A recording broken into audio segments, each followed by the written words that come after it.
Donc la suite, c'est qu'une fois que j'ai récupéré ma data source, j'ai récupéré mes différentes tables que je vais utiliser, je vais essayer de voir est-ce que je peux optimiser des choses.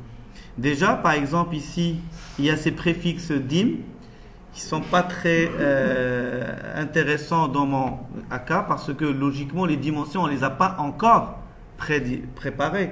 Ce n'est que les tables qu'on a pointées sur notre table staging. Donc, je vais essayer de les optimiser à partir de ma data source view. Par exemple, j'ai remarqué que dans ma dimension customer, qui est là, je vais essayer d'explorer ces données et vous allez remarquer que, par exemple, c'est des informations que j'ai sur mon client, son first name, last name, sa date de naissance, son sexe, son adresse email, son revenu annuel, son nombre des enfants, par exemple, qu'est-ce qu'il fait comme un métier, son niveau scolaire ou universitaire, en 3 langues différentes. Et puis je me dis, tiens, je pense que first name, last name, ce n'est pas un moyen pour que je puisse analyser.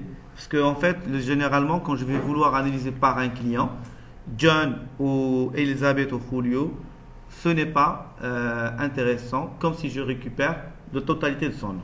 Donc, je vais ajouter à ma source, à ma set table,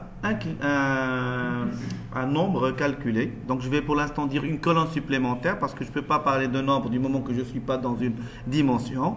Et donc, je vais cliquer bouton droit et je vais créer nouveau calcul nommé. Alors là, je vais l'appeler, par exemple, full name, si je veux avoir cette considération, ou carrément nom complet, avec une expression qui permette en fait de faire une concaténation entre first name plus un petit espace histoire de ne pas les avoir et last name.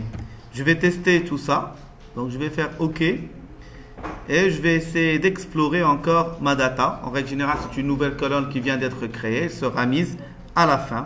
Donc, je vais essayer d'y aller jusqu'à la fin pour voir est-ce qu'il a exécuté mon travail. Effectivement, vous pouvez remarquer ici qu'il m'a fait la concaténation voulue. Par exemple, ceci est ma modif que j'aimerais apporter à ma table Customer. Et du moment que le dim ici me dérange, je vais utiliser ce qu'on appelle une propriété Friendly Name qui permet de proposer un nom supplémentaire qui est mappé bien sûr sur le nom de mon data source. Et là, je vais l'appeler client avec S. Voilà, client avec S. En fait, qui représente ma dimension customer. Et là, vous pouvez bien sûr, dans le cas où vous voulez avoir le cœur net, tu peux mettre un T pour dire table, pour dire table, dans ce cadre-là. Alors, ceci est appliqué pour ma table customer. J'ai ajouté une colonne supplémentaire. Bien sûr, cette information que je viens de faire, je pourrais l'ajouter en dur dans la base de données de production ou carrément dans la base de données staging, sauf que j'ai la possibilité de l'avoir à ce niveau-là, du moment que c'est un élément qui sera censé être en analyse plutôt qu'en production. La même chose, je vais aller encore plus loin, par exemple dans ma table de date, et dire, tiens, je vais explorer son contenu, voir un peu comment les données se représentent. Donc, il y a une clé de données, une clé technique qui unifie la ligne. Il y a les jours en 3 langues. Il y a des numéros de week. Il y a les noms de mois. Sauf que, tiens, je me posais la question suivante. Ici, il y a janvier 2005, mais forcément, je vais m'avoir aussi un janvier en 2006. D'accord? Donc, il y a un janvier en 2006. Alors, comment mon système, je vais lui dire, fais-moi une analyse pour janvier 2015, alors que je vais vouloir lui demander janvier. Donc, janvier, si vous voulez, il n'est pas unique. Comment le rendre unique dans ma table? Donc, c'est pour cela que je vais créer une autre colonne supplémentaire, histoire de dire mois dans l'année.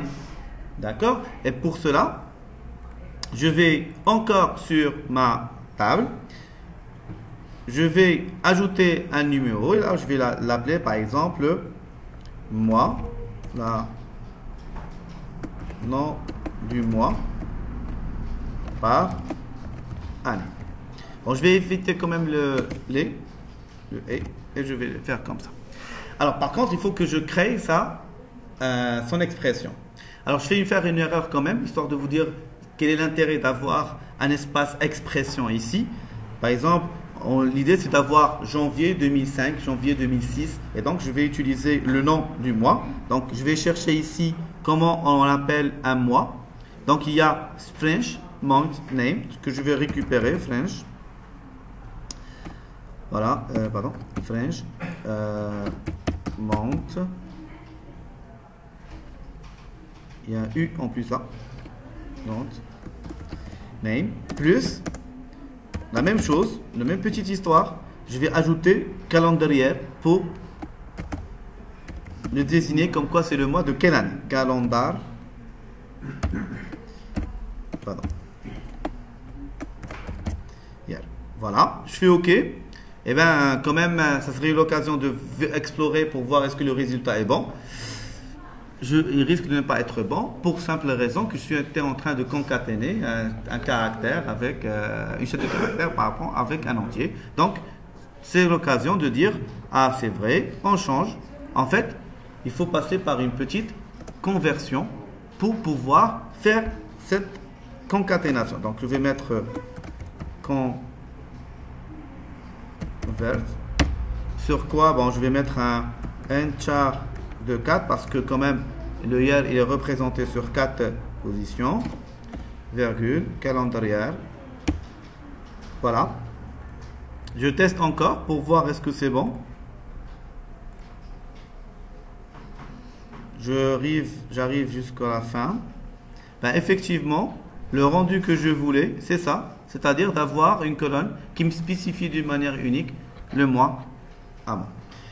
Donc, ce que je viens de faire dans cette petite démonstration pour l'instant, c'est de pouvoir spécifier des noms à mes tables en utilisant friendly name comme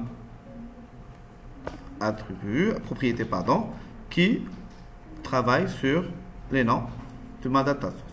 Donc, je vais rapidement utiliser ici cet élément sur les autres. Pour les produits aussi. D'accord. Bien sûr, je vais aussi travailler sur les dimensions.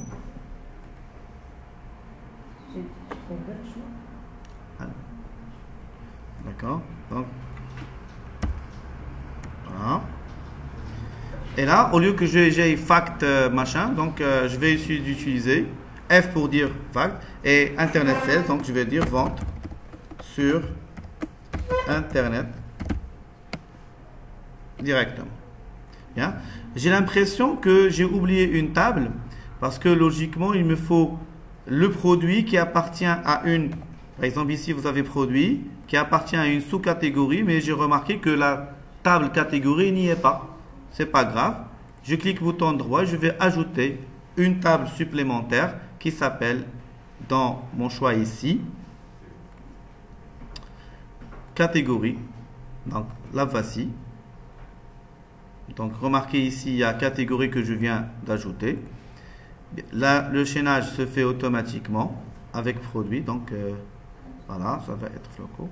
Et de la même manière, je peux utiliser en fait un friendly name pour pouvoir spécifier son résultat. L'histoire ici, je vous ai montré que vous avez à n'importe quel moment la possibilité d'ajouter vos tables à partir de la base, plutôt à partir de votre connexion string à ce niveau-là. J'enregistre tout ça en attendant la prochaine démo.